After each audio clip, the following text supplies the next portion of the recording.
किया है काफ़ी सारे पॉइंट्स को।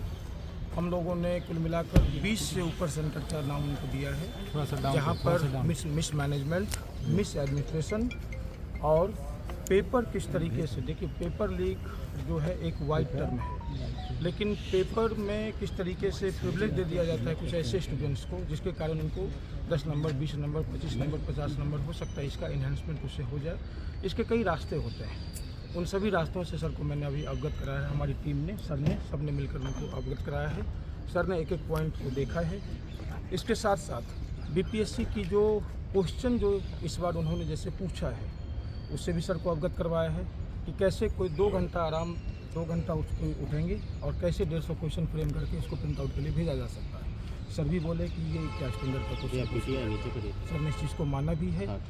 और इसी के साथ साथ सर को हम लोगों ने ये भी बताया है कि जो बीपीएससी में पूर्व में भी जो अनियमितताएँ होती थी, एक स्टूडेंट्स का मेरे पास मार्कशीट था, 535 नंबर में उसका फाइनल कट ऑफ आने वाला था। जनरल कैटेगरी की मैं बात कर रहा हूँ, 534 नंबर उसे आए थे और मेंस का जब उसने पेपर निकाला था तो 19 नंबर को 9 को 8 बनाया गया था।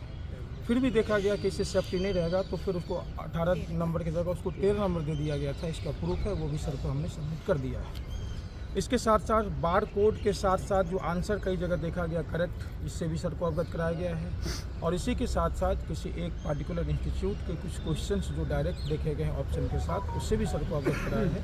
सर ने उसके कुछ साक्ष्य मान लिए हैं, उसको पूरा फाइल बना करके जो है कल तक सर को सबमिट कर लेंगे। सर बोले हैं कि इस पर हम जल्द से जल्द विचार करके और फिर आप लोगों को फैसला सुनाएंगे, जो फैसला निश्चय ही विद्यार्थी के पक्ष में होगा। और आदरणीय सांसद महोदय जी ने सर को ये बताया कि नॉर्मलाइजेशन क्यों फिर से एक गड़े मुर्दे को उखाड़ा गया है, क्योंकि नॉर्मलाइजेशन 12,000 बच्चों का फिर से एग्जामिनेशन होगा। तो नॉर्मलाइजेशन के कई फॉर्म हैं। नॉर्मलाइजेशन जनरली हम लोग एक शब्द के तरह सुन लेते हैं, लेकिन नॉर्मलाइजेशन के कई फॉर्म हैं। नॉर्मलाइजेशन जैसे नीट का अलग तरीके का नॉर्मलाइजेशन होगा, जीएस का अलग तरीके का नॉर्मलाइजेशन होगा। यहाँ जब 12,000 बच्चों का आप एग्जामिनेशन लेंगे तो उसमें आप किस तरीके से समानता करेंगे, इक्वालिटी लाएंगे, इसको आप डिफ़ाइन करेंगे।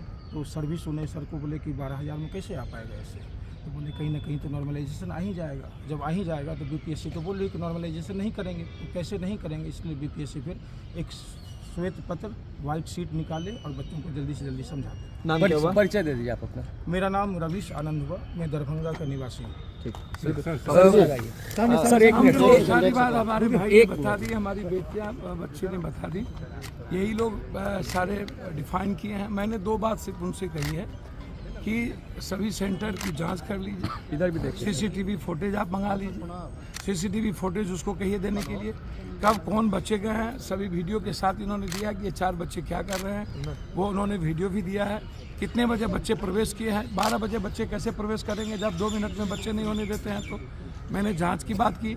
2 दिन पूर्व जो प्रैक्टिस हुआ सेम क्वेश्चन के द्वारा, उसकी बात मैंने की कि फिर एक ही सेंटर पर एक ही कोचिंग के द्वारा, और फिर उस कोचिंग को बीपीएससी कैसे बुलाए। जिस कोचिंग के सेम प्रैक्टिस पर क्वेश्चन दिया गया और उसके पहले वो सेंटर दी गई, फिर उस कोचिंग को बीपीएससी ने बुलाया। तो 3 में मैंने कहा, 2 बात मैंने कही कि बच्चे पर केस आप नहीं होने दीजिए। उन्होंने स्वीकारा कि मैं बच्चों पर केस नहीं होने दूँगा। मैंने उनसे पर्सनली रिक्वेस्ट किया और मेरी ये लड़ाई है कि मैं बच्चों पर केस नहीं होने दूँगा। दूसरी बात, मैंने बहुत क्लियर कहा कि आप एग्जामिनेशन को पहले कैंसिल कीजिए 4 तारीख, इसकी पूरी जांच करिए, जांच करने के बाद सारे बच्चों को इन्वॉल्व करिए और जांच में जो चीज़ आपके सामने आए उस आधार पर एग्जामिनेशन हो जिसमें कि बच्चों की को जस्टिस मिल सके। बस टीके भी